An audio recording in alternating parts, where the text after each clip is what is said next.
Hello.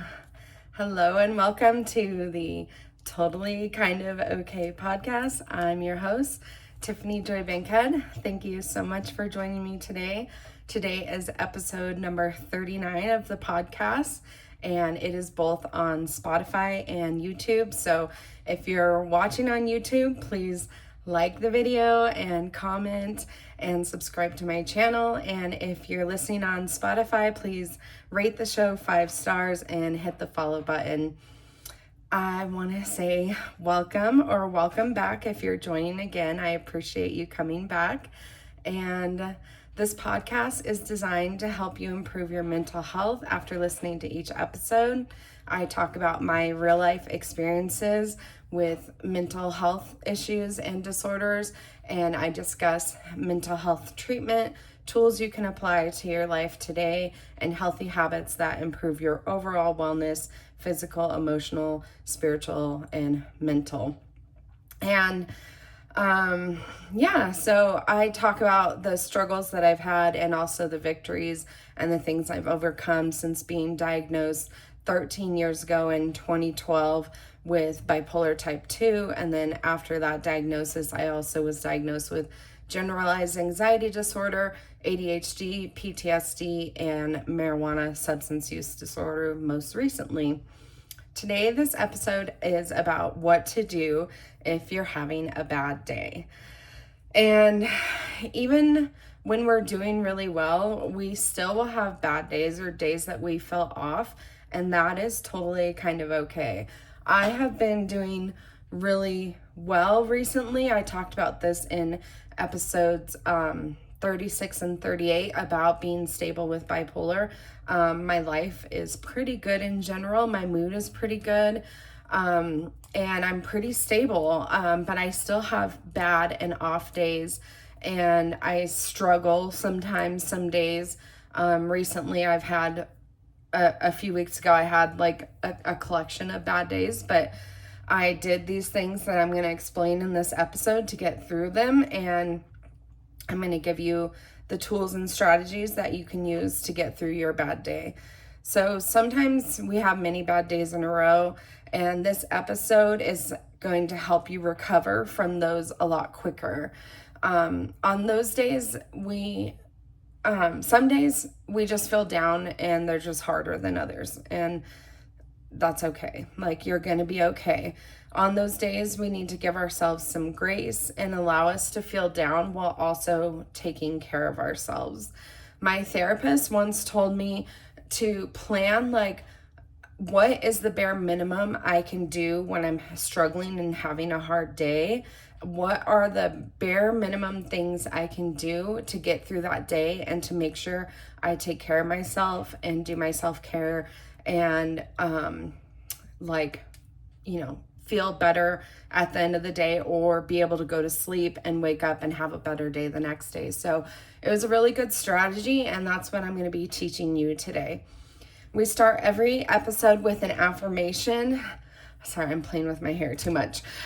We start every episode with an affirmation because I believe it's important what we say to ourselves and the thoughts that we create about us and the world around us. And I believe our thoughts influence our beliefs, and our beliefs influence our emotions, and our emotions influence how we react to things, which creates the consequences for our life. So everything really starts with like what you tell yourself and how you think. I'm going to tell you our affirmation today, and then we're going to repeat it five times. We're going to repeat it 3 times together. So today's affirmation is, it is okay to have bad days, but I will recover quickly and tomorrow will be better. So let's say that together 3 times. It is okay to have bad days, but I will recover quickly and tomorrow will be better. It is okay to have bad days, but I will recover quickly and tomorrow will be better. It is okay to have bad days, but I will recover quickly and tomorrow will be better.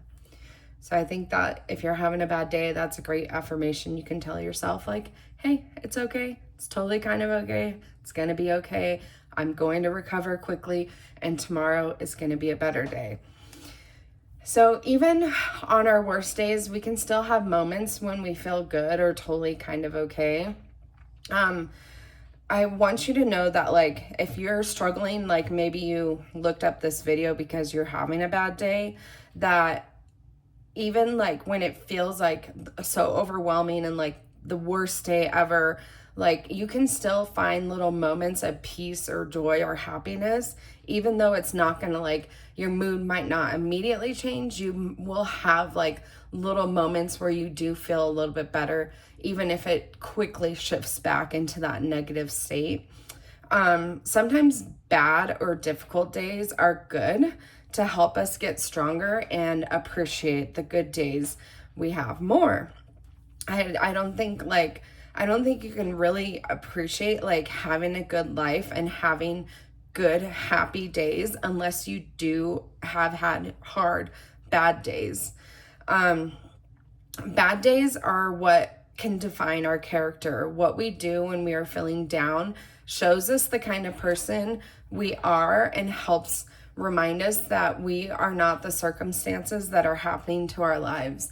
So bad days really can define us because when we get through a bad day, it teaches us that we can do hard things. And that's what defines our character. That's how we overcome our circumstances. Instead of dwelling on the bad day, we can use tough times we face to make us better, more capable people who will rise every time we get knocked down. It's about getting back up and getting stronger that creates who we are, not what tries to bring us down. So that's very important. It's about how we react to our bad days. It's about how, when we get knocked down, how we get back up, how quickly we get back up, how many times we get back up. And it doesn't matter like what you're facing today, because like it matters how you're going to react and recover from that situation. And that's what makes you who you are. That's what builds resilience and makes you a more capable person of handling, whatever might come next.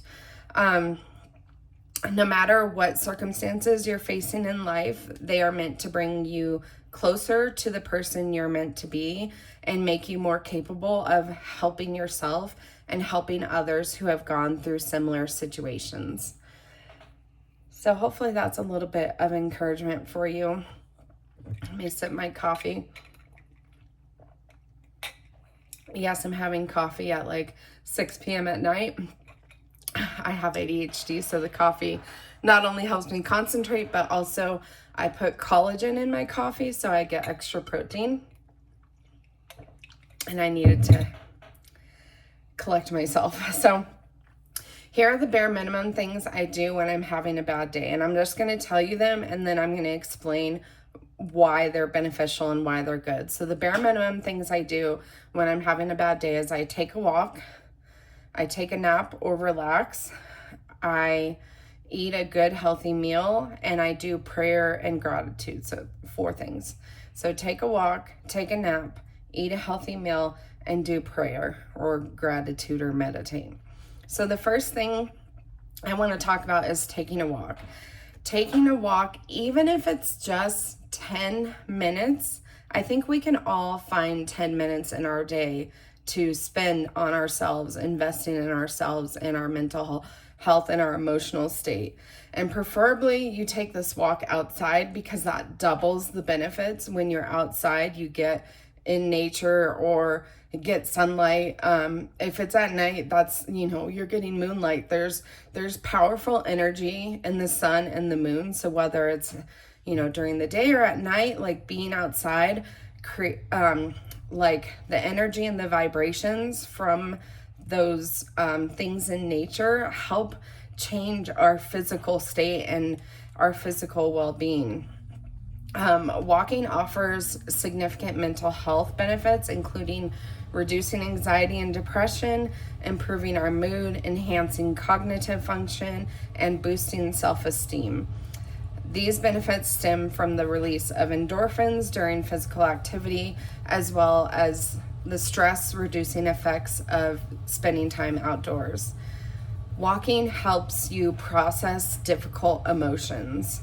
Just the act of movement is allowing your body to feel the emotions and to start to release them, because when emotions get stuck in our bodies, that's when we get like physical pain or sickness or super bad anxiety. When we don't allow emotions to go through us and to feel them, that's when we start getting worse and get more mental health issues and get physical. Like, you can get physically sick from stored emotions and from blocking yourself from feeling emotions. So it's very important. And walking is a great way because you're literally moving your body. So think of it like, as you're walking, like think about like your energy of the emotion is walking, like going through your body and releasing or escaping your body. I like, this is a hot tip, because it's one thing to walk and to like have headphones in and be listening to music or a podcast or an audiobook or whatever it is. But it's a game changer if you walk without headphones. And like I said, it can just be 10 minutes. Maybe you take a 30-minute walk and for 10 of those minutes you don't have headphones in. This is so important because when you're not listening to something and having like outside noise distracting things, you can listen to your internal dialogue and process negative thoughts. So walking with no headphones helps me to really think about why I'm feeling the way I'm feeling. And then it also helps me to start strategizing ways or how I'm going to start feeling better. It gives me the space. So sometimes we don't allow ourselves to have space because we're so busy, like jumping from one thing to the next. I'm definitely guilty of this. Like today, my to-do list was like extra long and I'm like barely fitting in this recording of this podcast, but it was super important to me. But we need to allow ourselves to have space. And like I said, like, you can give yourself 10 minutes of space, and space is important to reconcile negative thoughts and beliefs about yourself in order to turn them around into more positive thinking. And space also just allows you to start to like have a mental dump. That just sounded really funny. A mental dump. It allows you to start releasing those negative thoughts and start to reconstruct them into how you want to feel about a situation or how you want to feel about yourself. And if you watch this podcast or listen to the podcast on Spotify, I do affirmations every time. I highly recommend writing down the affirmation every time from the episode, or saving the episode, and or come up with your own list of affirmations and start telling yourself these positive, like motivating, like inspirational, just like feel good affirmations that will make you feel better when you're feeling down. And the more you do them, the more you're going to change your thinking from focusing on negative to positive. So I highly recommend having a list of affirmations. If you want to sign up for my email list, you get free affirmation cards. Just go to my website in the show notes. It's stan.store/tiffanyjoybankhead, I think, or stan.store/tiffanyjoybankhead, or it might be stan.store/tiffanyjoybankhead. I'm not 100% sure, but it will be in the show notes. Go to that website and sign up for my email list, and you will get free affirmation cards. And you can set these, you can save them as like pictures in your phone and save those to your favorites, or you can set it as your background on your lock screen or your home screen of your phone, so you have mental health affirmations that will make you feel good. The next thing I recommend as your bare minimum is to take a nap or relax, and preferably like take a nap. if you don't have time to take a nap, and a nap can be as short as like 30-45 minutes, and there are a lot of positive benefits of taking a short nap. Sometimes when we nap for too long, it can mess up our whole circadian rhythm, and it can prevent us from like falling asleep later at night. But scientific studies have shown that there are a lot of benefits of taking like a short nap during the day, and I'm going to tell you those. If you can't nap, just relaxing for 10 minutes, like I said, like giving yourself space, unplugging from distractions from social media, like take a break from scrolling, maybe turn off your phone or put it on airplane mode. Just sit and allow yourself to like really relax. Like if you want to listen to like some, I think it's 528 hertz or something. I don't know. Look, I'm a little anxious right now, if you can't tell, because I'm a little more animated because just a busy day and stuff. But look up like binaural beats. I think it's called binaural beats, or hertz to relax, like sound waves to relax, and listen to some of those and just like sit and just allow yourself to just be. I think it's so hard with everything going on and all these distractions and social media and TV and Netflix and the news and, you know, your friends hitting you up or whatever. It's so hard to just be, and just giving yourself a moment to just really be present and relax and just do nothing. I know I really struggle with I have a very hard time with doing nothing, because for me personally, I find a lot of my validation and appreciation for myself in accomplishing tasks or achieving goals. But I've really been working with my therapist on allowing myself time to relax and just restore and reset. So I know if you struggle with that, maybe you can only do 5 minutes, and that's great. Like if you can just sit still and relax for 5 minutes, that's going to change your state of being in just 5 minutes. I guarantee, like, and like I said, like it's okay, like you want to feel the emotions. So if you sit there for 5 minutes and you're feeling like really bad, allow yourself just to feel bad. Like just soak it in and just be like, okay, this is a temporary feeling, and I'm allowing myself to feel it in order to process it.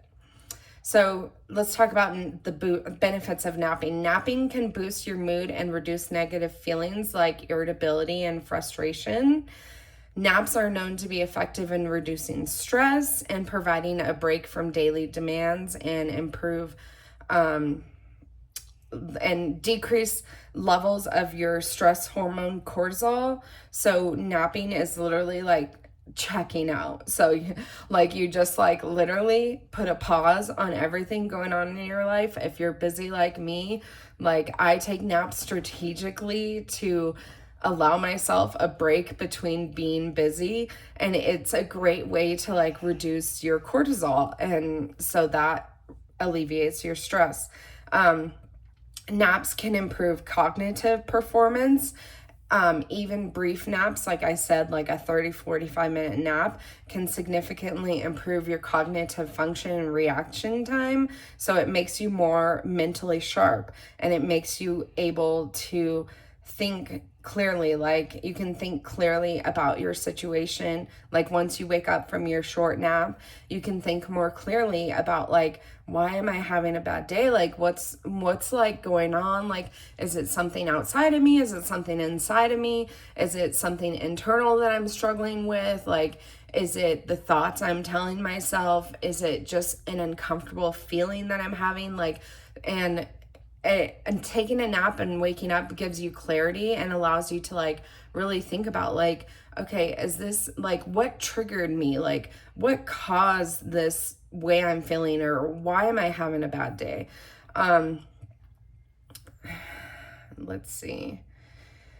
Naps can give you better emotional control. Naps can help you manage your emotions more effectively and respond to challenges with greater resilience. So I think there's power in taking a nap for emotional control, because sometimes when our emotions do get severely overwhelming and you feel that like out of control, like I don't know if you've ever had a panic attack, but I used to struggle with panic attacks pretty often, and I just was borderline having one like last week.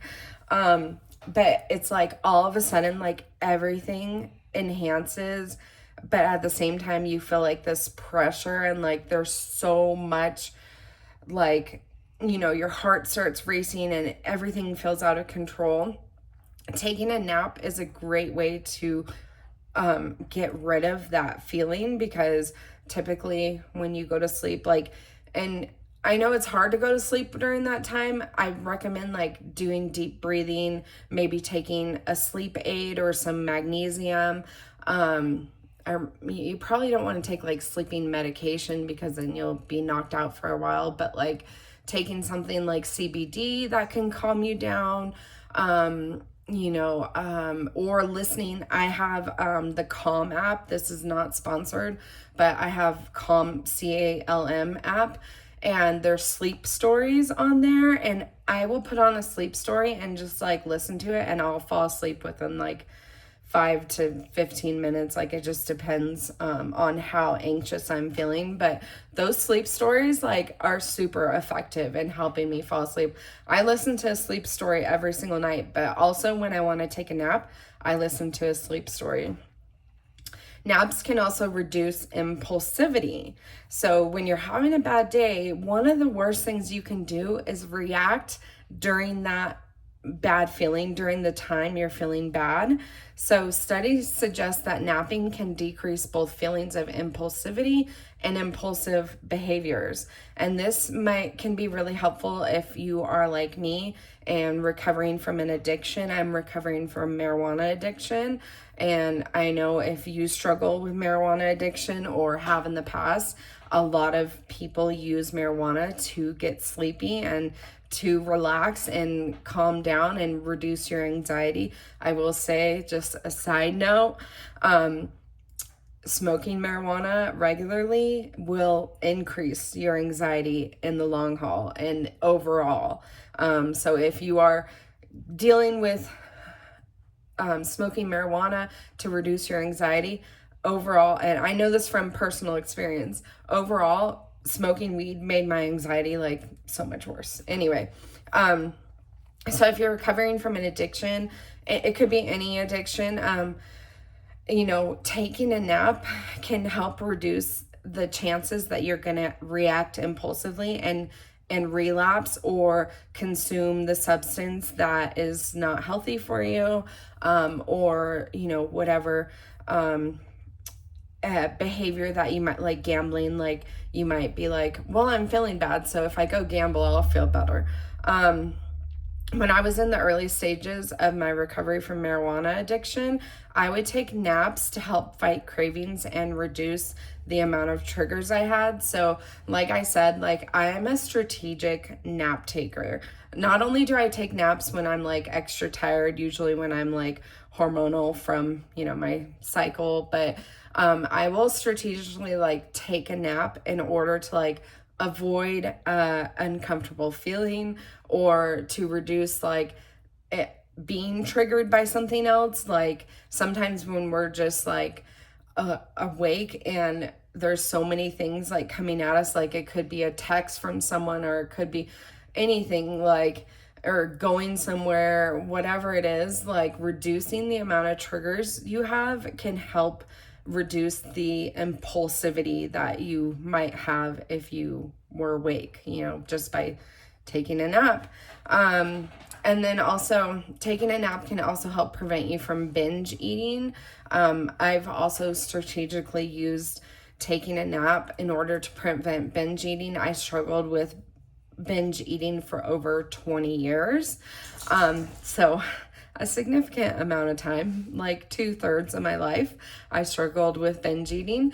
And now if I'm really feeling like I'm gonna binge and I'm like feeling super emotional, or like I'm just like super strong sugar cravings, I'm like, you know what I can do? I can take a nap, and then when I wake up, we'll see how I feel, like if I still feel like having a little bit of something. But usually when I take a nap, when I'm having sugar cravings, I wake up and I'm just really thirsty. And it turned out I wasn't really having sugar cravings, I was just super thirsty. So take a nap. It will help, I promise. Strategic nap taking will change the game for you. It will change your life. It has mine. That's something I love doing. I love taking a good nap. The next thing on the bare minimum things you can do when you're having a bad day is eating a good healthy meal. So just eat one healthy meal. Don't be like, okay, I gotta stick to like this strict diet, or I gotta, count my calories or my carbs. Like, no, like eat whatever you want to eat during the, like, for most of the day, but plan one healthy meal. So it, like, if your day, like, let's say your day becomes bad like midday, and you're having lunch, have whatever you want for lunch, but then plan for dinner to make something healthy. Make it a whole food meal. So a meal with whole foods without like all these additives and chemicals. Try not to have added sugar in it. It's great self-care and a reminder that you deserve to treat your body right by eating a good meal, and that will make you feel better about yourself when you're taking good care of yourself and practicing self-care, which self-care does include eating healthy.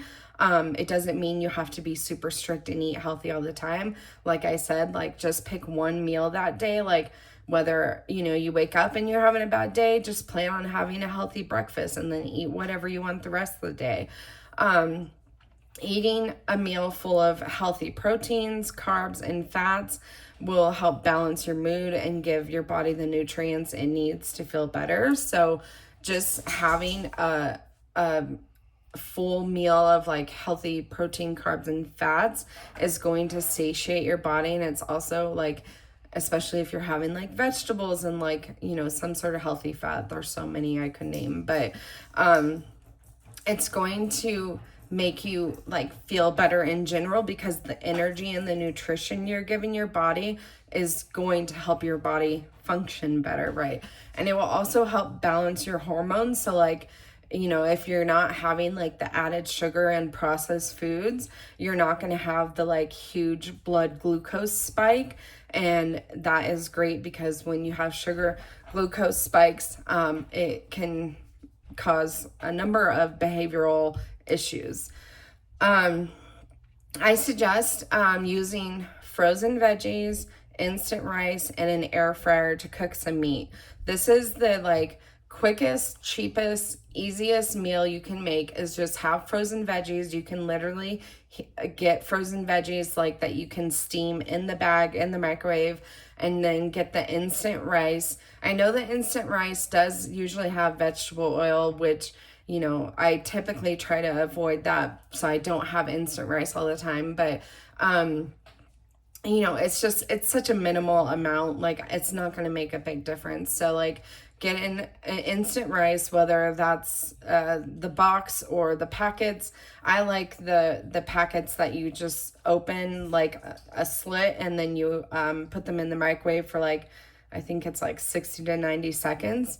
And then you can so while you're cooking your veggies and your rice, you can air fry some meat, like whether that's ground beef or chicken thighs or chicken wings, or maybe you have some salmon or some other fish. I really recommend like air frying the meat, because it's quick, it's easy. Like all you have to do is put on whatever seasoning you want, and then boom, like 15 minutes you have a healthy whole meal. I also recommend that when you go to the grocery store next time, get frozen foods that are healthy and easy to cook. So like, I'm not talking about like those lean cuisine meals. I'm talking about like the frozen, like you can find reasonably priced, like healthy frozen food that's like, I get like the Chinese food, like in a bag. I'll get like, not necessarily like orange chicken, I'll get like beef and broccoli, or like a honey chicken with vegetables, stuff like that, so you don't have to spend a lot of time like preparing a meal, and it makes it really easy to have a healthy meal. Also, I highly recommend, this is not sponsored, this is something that I get like every week when I buy groceries, is Kevin's meats. I think Kevin's, it's a food brand, so I think they have like a number of variety of foods, but I get Kevin's like meats because it literally takes 5 minutes to cook, and it's like, you know, grass-fed meat, not non-GMO, like gluten-free. No, most of them have no sugar added. Some do have like a few grams of sugar, which again is not a big deal. Like, because if you have a few grams of sugar, but you're eating healthy fat and carbs, like you're not going to get the spike in your blood sugar. But they have just really clean ingredients, so I recommend Kevin's. And you can find Kevin's, I get this, like, I think it's like a honey or like a teriyaki chicken, and it has like green beans in it, so that already has your healthy protein, healthy carbs, and the sauce like has healthy fat in it. And then, you know, make some rice or make some noodles or whatever and combine it.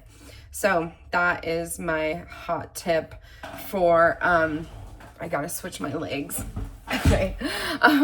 That is my hot tip for, eating healthy, quick meals, is like get some good, healthy frozen meals and some Kevin's or some sort of like healthy meat that you can cook very quickly.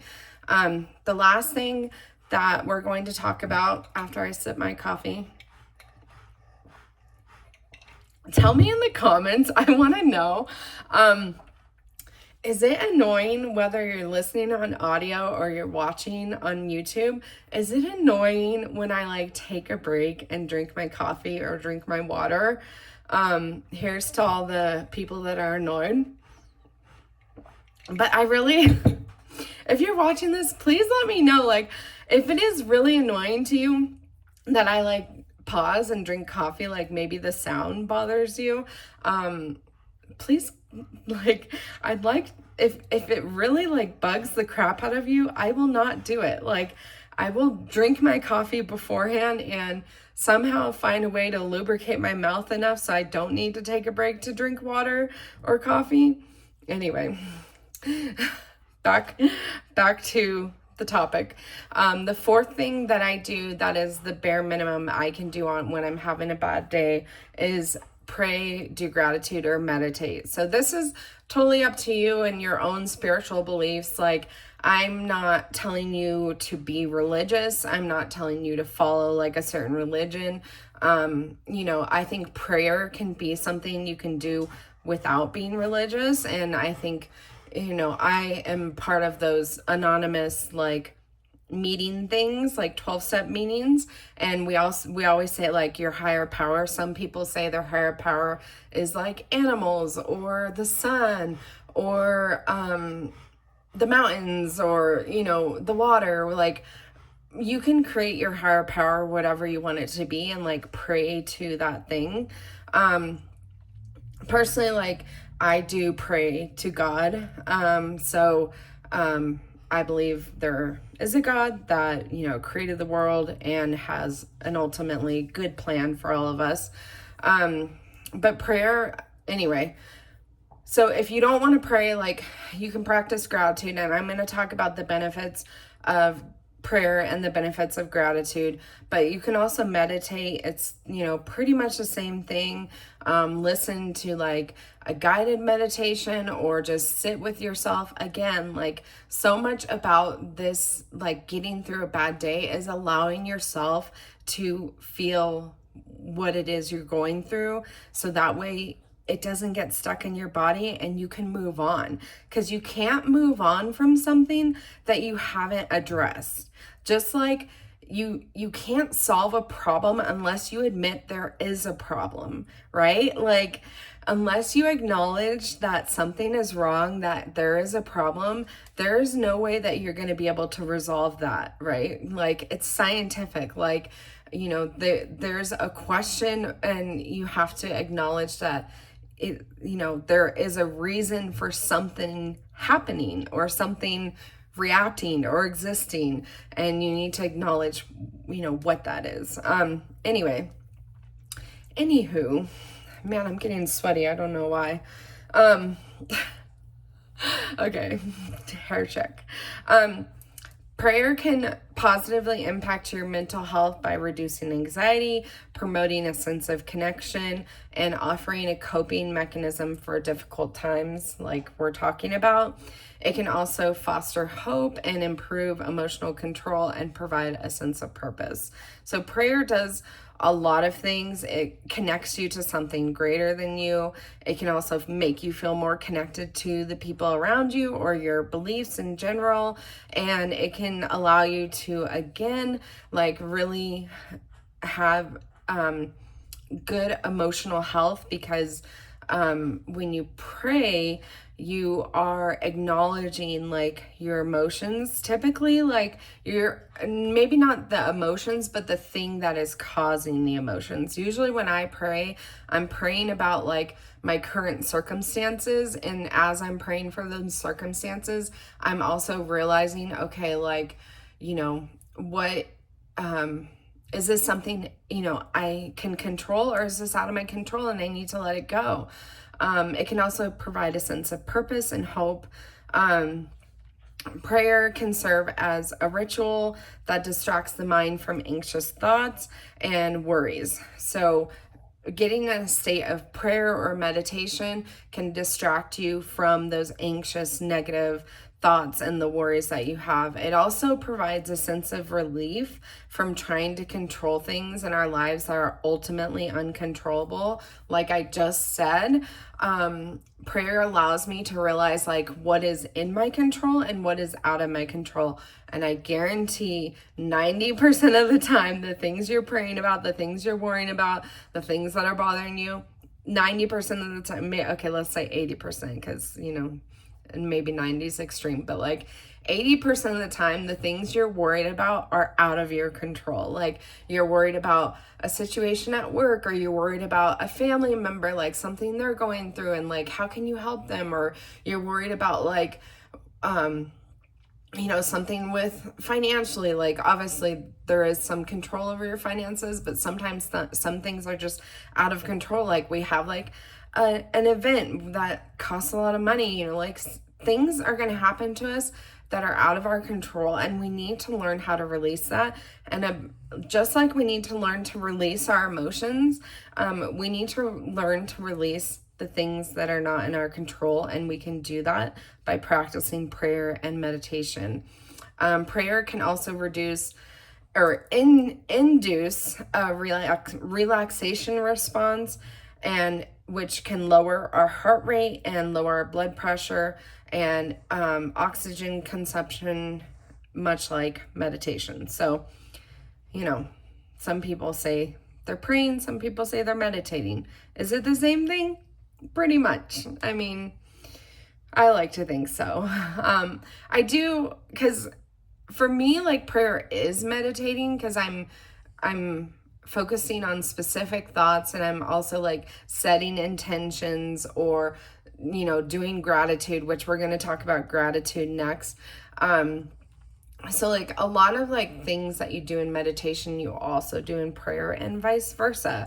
And they both have very significant benefits for helping your emotions and also helping reduce, like I just said, like your blood pressure and your heart rate, which can help your physical health and well-being.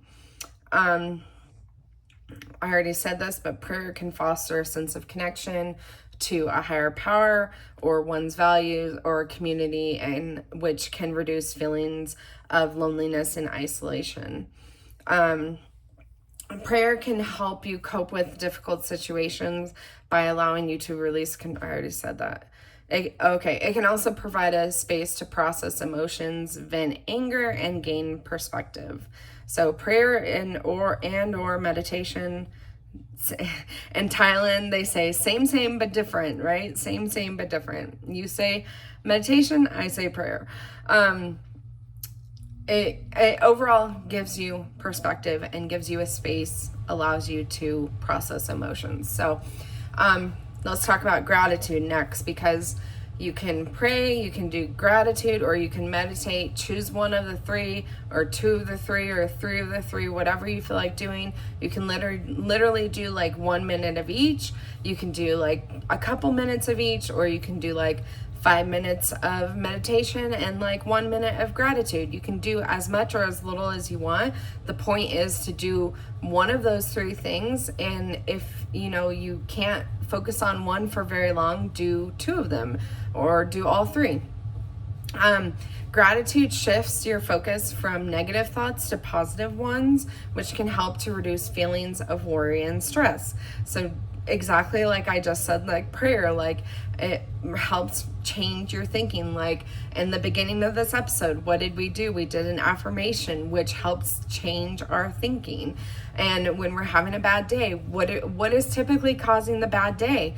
Typically the bad day is from how we're thinking about what's going on in our lives, how we're thinking about like what is affecting us or our circumstances. So practicing gratitude for what we have and for maybe past experiences can shift our focus to a more positive state. And studies have shown, this is a scientific study, have shown that a single act of gratitude can lead to a 10% increase in happiness and a 35% reduction in depressive symptoms.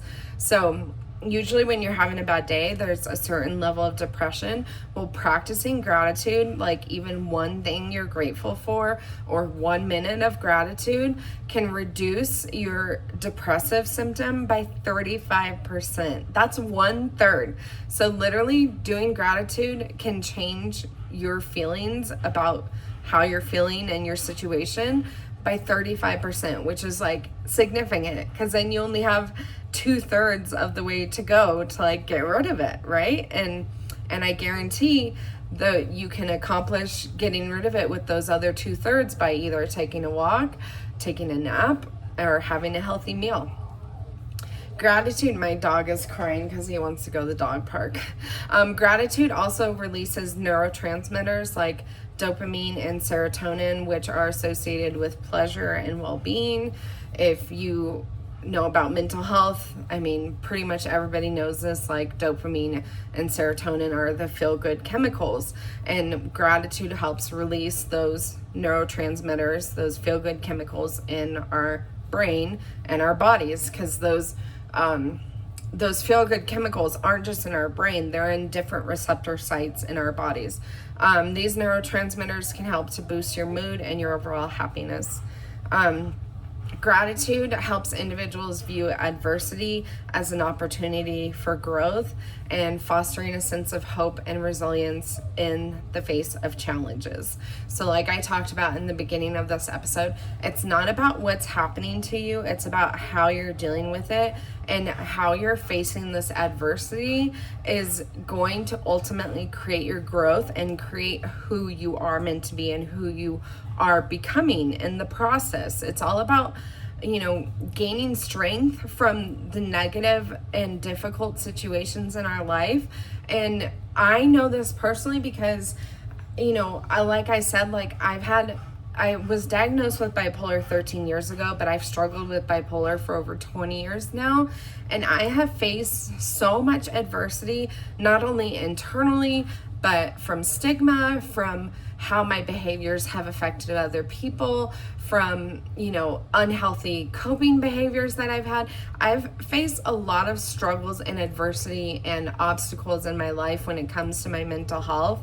And every single one of those things has led me to where I am today, to where I'm actually able to help you guys and help other people improve their mental health. Like, if I hadn't gone through all that pain and struggle in my life and experiencing the highs and lows of bipolar, I wouldn't be able to take my experience and turn it in like take your, you've probably heard this, but taking your mess and turning it into your message. I heard this from Joyce Meyer. She said, take your mess and turn it into your mission. Is that what she said?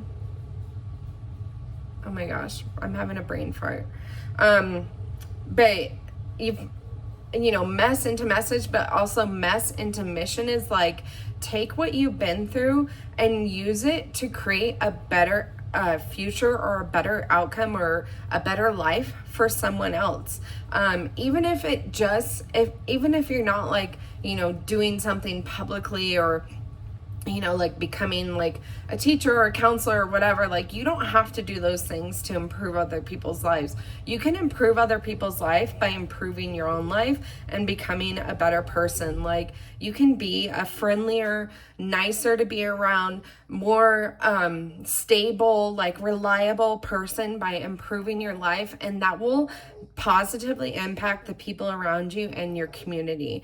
And even, I like to say that even the people that work at gas stations, because like, I don't know why I think about this, but like, you encounter like people that work at places, but specifically gas stations, because they're kind of thought as like lowly places.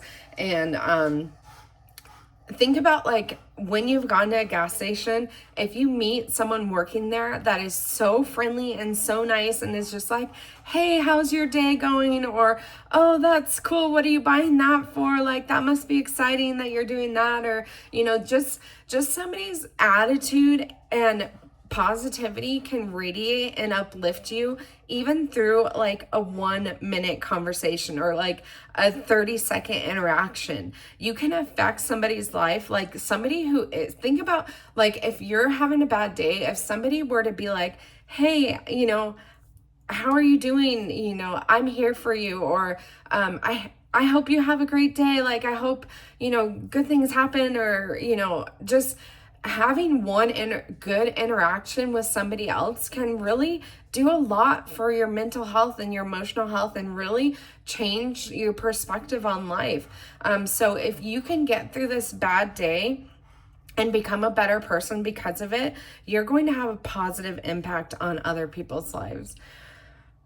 So yeah, that's pretty much it. By doing these 4 simple, easy and quick things, like if you do all 4 of these things, it'll probably take you like maybe half an hour at the most. Well, if you take a nap, it could be like a total of an hour and a half. But they're really simple, relatively like, most of them are free except for eating a healthy meal. Excuse me. Okay, take a walk, take a nap, eat a healthy meal, and prayer or practice prayer, do gratitude or meditate. By doing those 4 things, your mood and your bad day is guaranteed to shift for the better. You will feel a sense of immediate relief.